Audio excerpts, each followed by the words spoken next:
Hello বন্ধুরা, তো আজকে আমার সাথে সকাল সকাল একটা কাণ্ড হলো। তো কী কাণ্ড হলো দেখতে না চাইলে ভিডিওটা স্কিপ না করে পুরোটা দেখে যাও, শেষে অনেক মজা আছে।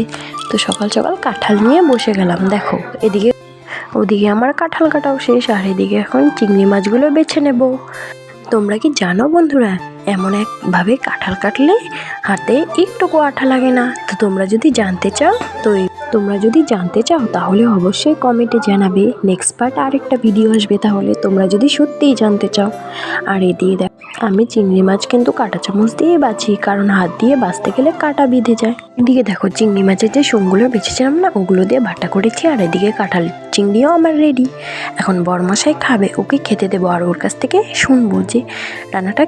চলো বরমশাইয়ের কাছে শোনা যাক রান্নাটা আজকের কেমন হয়েছে। বরমশাই নিজে বলবে, ঠিক আছে? তো দেখো ওর বাটা দিয়ে খাওয়া শেষ, আমি তরকারি দিয়ে দিচ্ছি। এখন তরকারি দিতে দিতে ও আবার সাথে সাথে মেখে নিচ্ছে। আমার ভিডিও তোমাদের কাছে কেমন লাগে? যদি ভালো লাগে তাহলে অবশ্যই বলে যেও। কি গো, কেমন হয়েছে আজকের রান্না? কেমন হয়েছে আজকের রান্না? খারাপ হলে খারাপ বলবে, ভালো হলে ভালো বলবে।